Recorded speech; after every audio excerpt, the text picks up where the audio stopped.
Quem nunca ouviu falar que o agro é a causa da destruição da natureza e do fim da humanidade? Eu, por exemplo, escuto isso praticamente todos os dias e eu acho que você também já escutou. Se você não é aquela pessoa que fala isso.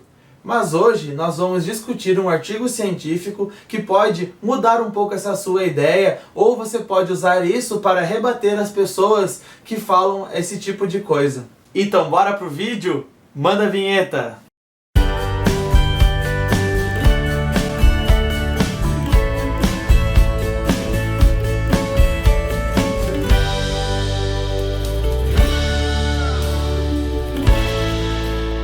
Fala galera agroacadêmica de todas as querências! Lucas Moraes Cardoso aqui e você está no canal Agroacadêmico, um dos precursores da difusão acadêmica agronômica da atualidade.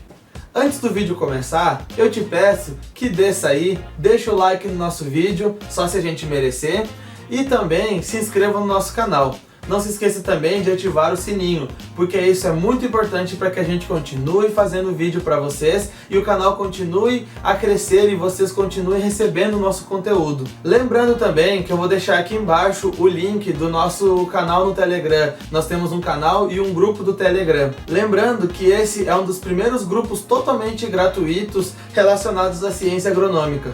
Ele ainda está começando, eu ainda estou incorporando algumas ideias, mas se você quiser participar, já está aberto para o público. Além disso, eu queria te convidar a conhecer as nossas playlists. Nós temos a playlist sobre inoculação de pastagem, que é o experimento que eu estou tocando a campo, junto com o pessoal da Secretaria da Agricultura do Rio Grande do Sul.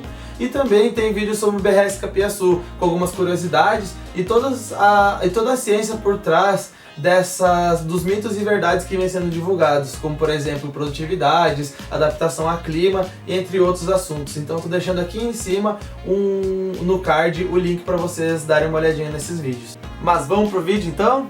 Partiu?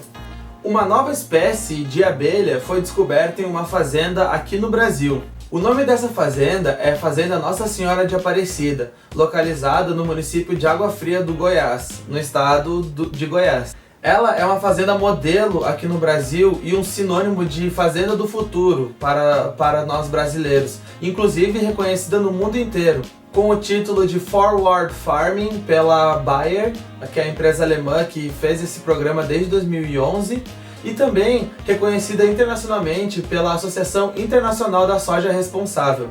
Nessa fazenda são cultivados culturas como milho, soja, sorgo, trigo e aveia. E é utilizada uma tecnologia de ponta, com a utilização de drones, sensoriamento remoto, agricultura de precisão e também, de uma certa forma, respeito à natureza, que foi o que eu encontrei na minha pesquisa que eu fiz. Outra curiosidade interessante dessa fazenda é que ela produz, em média, 40% a mais do que as outras propriedades do estado de Goiás.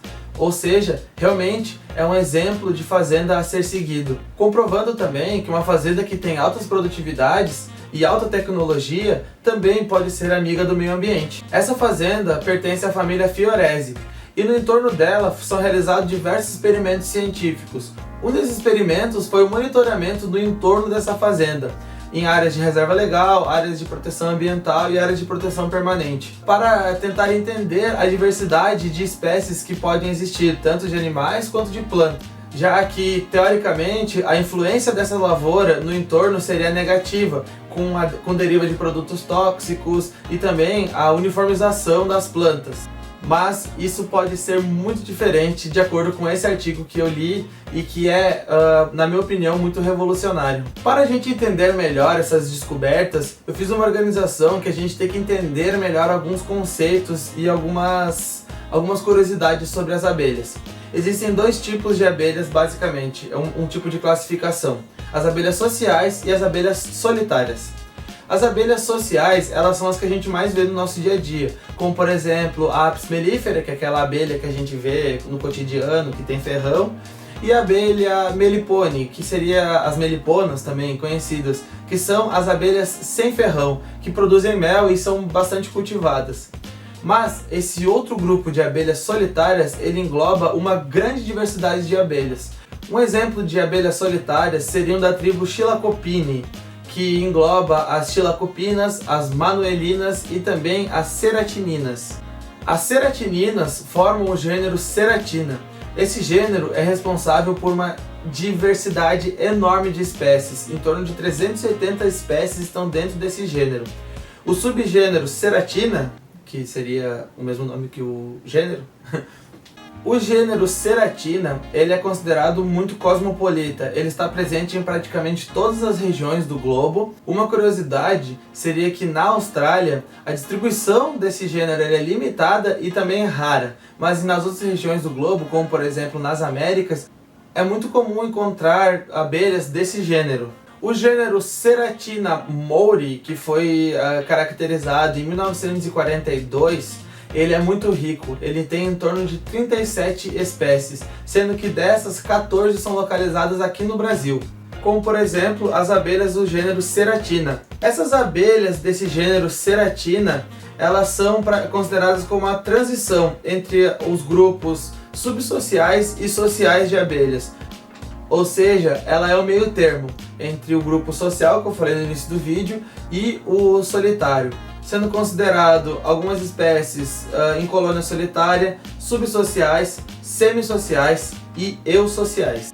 Sendo que a característica de eusocialidade é o mais alto grau de organização social dos animais, presente nas sociedades mais complexas. Por exemplo, a eusocialidade ela requer 3 características que são muito importantes, como por exemplo, uma sobreposição de gerações em um mesmo ninho, o cuidado cooperativo com a prole, e também há uma divisão de tarefas, por exemplo, os reprodutores e as operárias. Então, realmente são muito complexas essas abelhas desse gênero. Inclusive, elas têm características de outros gêneros e de outras espécies. Outra característica muito interessante dela é que elas são polinizadoras de Melocactus, que eu vou colocar aqui para vocês as imagens, o Melocactus curvispinus. E também ela é polinizadora da Genlícia violácea, que são plantas carnívoras. Então é muito interessante e muito peculiar as relações dessas espécies. E no entorno dessa fazenda foi descoberta uma nova espécie de abelha desse gênero Ceratina. E o nome dessa nova espécie de abelha que foi descoberta no entorno dessa propriedade foi dado em homenagem à família, sendo que o nome ficou Ceratina fioresiana, o que é muito interessante e também muito justo, já que essa família investiu bastante em tecnologia na sua propriedade e respeito ao meio ambiente. Então eu vou estar colocando para vocês agora imagens dessa espécie. Ela é muito parecida com a Ceratina mani, que é uma outra espécie de abelha que também existe aqui no nosso país, mas na região do Piauí, região mais do nordeste do estado. Mais no nordeste do país, desculpa. Ai, eu sou muito burro. Uma das características mais marcantes entre essas espécies de abelha, entre a fioresiana e a mani, é a distância entre os ocelos delas, que é diferente, que eu vou colocando aqui nas imagens para vocês. E as características entre os machos e as fêmeas das duas espécies, bem como as colorações, caracterizando essa nova espécie de abelhas. Eu estou deixando para vocês o artigo aqui embaixo para vocês conferirem, porque ele é realmente muito interessante. E bem didático, bem fácil de fazer a leitura.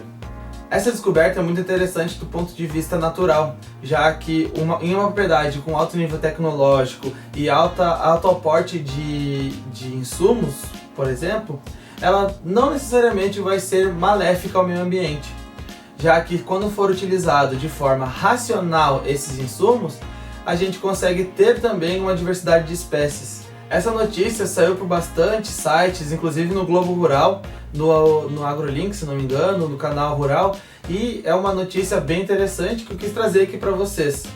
Eu não quero entrar muito nesse artigo, já que a ideia principal dele é essa característica entre as duas espécies, mas é muito interessante a gente entender um pouco disso e também saber que isso é possível em uma propriedade agrícola. E aí galera, você sabe de alguma outra espécie de animal ou de planta que foi descoberta no entorno de uma fazenda? Eu quero saber se você conhece alguma espécie de planta, de animal que foi descoberta no entorno da sua propriedade ou de alguma propriedade que você conhece. Se você sabe de alguma coisa assim, comenta aqui embaixo que eu leio todos os comentários e costumo responder. E aí galera, vocês acharam interessante esse vídeo? Então tá, galera, se vocês acham que a gente merece, desce aí, deixa o like que a gente vai gostar bastante e vou estar sempre trazendo conteúdo pra vocês. E não se esqueçam de ler, que eu leio todos os comentários de vocês. Um grande abraço a todos da galera agroacadêmica de todas as querências.